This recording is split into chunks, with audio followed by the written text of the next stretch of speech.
Don't do it, don't do it, don't do it, don't do it. G'day, mate.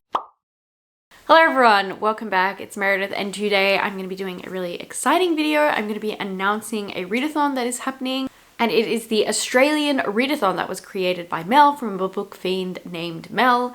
I am one of the co-hosts along with Steph and Ren. All the information will be in the description for you to go and check out. But I will also go through everything here in this announcement video. Make sure you go check out Mel's as well, since she is the creator.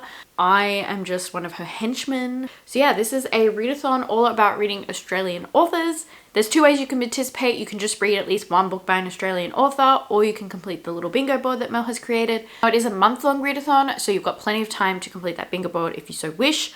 It goes from the 1st to the 30th of November. Yes, I'm checking my notes because I feel like I remember all this, but also I may not, and I feel like it really defeats the purpose of an announcement video if I give you entirely incorrect information. We have a group book, which is one of my favorite books of all time. It is the lovely The Boy from the Mish, also known as Ready When You Are in the US. I don't know about the UK. But yeah, this is one of my favorite books of all time. I love this book so much. It's just beautiful. I'm so excited to reread it. I've only ever read it once, which like maybe I can't consider a favorite book of all time, but I remember the first time I read it, I was just obsessed with this. So it's a YA contemporary, and it's about two young boys discovering their sexuality. One kind of comes to the other's hometown for the Christmas period. It kind of takes place over around Christmas. They kind of fall in love, and it's delightful, and it talks about so many important topics. I've talked about this book enough, and I don't think I'm going to go into detail because you're all going to read it and you're going to discover for yourself what this book's about, but it talks about so many important things. So yes, and also this is by a First Nations Australian author. So yeah, you may just read the group book and you've participated. You might read just something else by an Australian author and you've participated. Or you can try and do the bingo board, also participating. It's pretty low key. It's just kind of a way to promote Australian authors, get them out there, because I feel like BookTube's sleeping on this. Now, before I go through the bingo board, I'll just go through a few other things. There's a Discord, so that will be linked in the description for you to go and join if you would like to. You can double up on the bingo board. There is a host favorite prompt, which I will go over in a bit. And yeah, if you have any questions, ask us. So let's go on to the bingo board. It's really, really cute. Mel's done amazing with these graphics, by the way. I think they're so cute. So this one is LGBTQIA plus rep. Now, The Boy from the Mish obviously will count for that. Enclave for this. This has a sapphic romance in it. It's a dystopian. I think I gave it 3 stars. I didn't love it, but it's still a book that would fit that prompt. Another good one for LGBTQI+ is an Ellen Van Neerven book. Now, I have read this one. It's Heat and Light. This is a short story collection of 3 stories, and they all feature a queer character. Then we have Aboriginal or Torres Strait Island author. I have a whole shelf here. I do have a recommendation video. I'll link that. I did that a few years ago. If you want any recommendations, just ask me. Middle grade or YA. The Boy from the Mish also fits this. The Boy from the Mish will give you a bingo on that first row. Another one that I recommend is Wheeler the Koori Warrior. It's about this young girl and her tribe gets like taken away by these like dragon riders. And so she trains to become the Koori Warrior so she can save everyone. It's got illustrations. It's a great little fun middle grade. So I do highly recommend this one for that prompt. Then we have a hot setting. Really, a lot of books will fit this prompt. I'm from Tasmania and it's cold here, so I don't know, don't read a book set in Tasmania. Then we have free space. Do whatever you want with that. I actually think it'd be fun if people like cooked some Australian cuisine. I feel like a lot of our like traditional food is actually stolen from like New Zealand, so that would be fun. Like cook a Australian cuisine. Pavlova, Lamingtons. That's what I think of. But again, I'm pretty sure that they are stolen. Meat pie. Everyone's like, you can have meat pie, bitch. We don't want that. Then orange on the cover. I'm going to recommend you read Born Into This for that. This is by a First Nations Tasmanian author.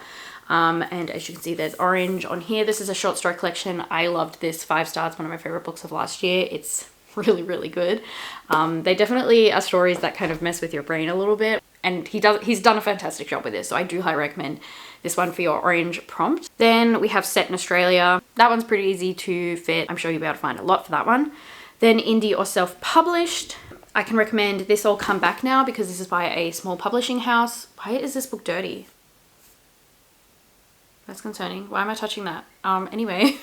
This is a short story collection by a huge collection of different First Nations Australian authors, and they're all speculative fiction. I really enjoyed this. Some of them were a bit like high level for my number. I recommend this one for that prompt. Actually, I'm also going to recommend Dreaming Inside. So this is a collection of books. This is number 8. I'll link the website down below where you can purchase these. These are stories, essays, poems, songs, all kinds of things written by First Nations people in a correctional facility. This is just written by ordinary people and people going through something really horrific and people who have experienced horrific things. And it's a way to get these people's voices out there. Obviously, people that are in like correctional facilities are silenced, especially First Nations people.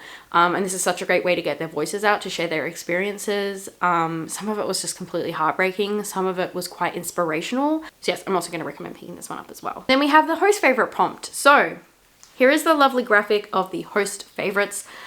We've all picked 3 books that we like that are by Australian authors. I'll go through my 3 here in this video for you guys, but obviously check out everyone's, but mine are the best. I'm joking, they're probably not. Actually, mine are pretty good. So first up, we'll start with my favorite book of the year, probably. I'm saying that because we've still got a few more months, but I think this is gonna be my favorite book, which is The Queen is Dead by Stan Grant. This is a non-fiction and it's so relevant right now. I never know what to call this because I don't really read a lot of non-fiction. I don't think it's like essays, it's just, I don't know, it's just like having a conversation with Stan Grant.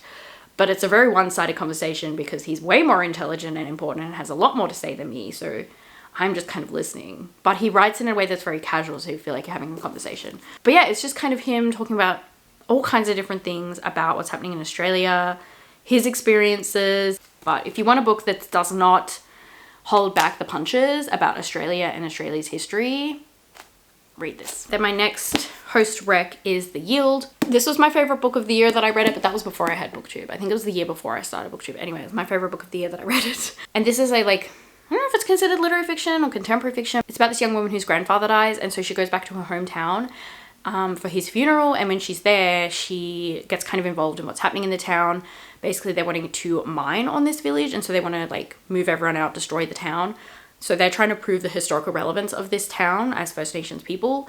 And so it's kind of about her going back to her roots, getting back involved with her culture and what she's left behind. So I highly recommend picking this one up. And then my last host rec is another Gary Lonesborough book. This is his newest release that came out this year. So I feel like you should just read both of his books. You know, it's a great time. It's always a great time to read his books, but this is also another great time to read his books. So this one is We Didn't Think It Through. This one is about a young boy who gets into trouble with his mates and he ends up having to go to a correctional facility, and it's kind of about his experience there being a First Nations young boy.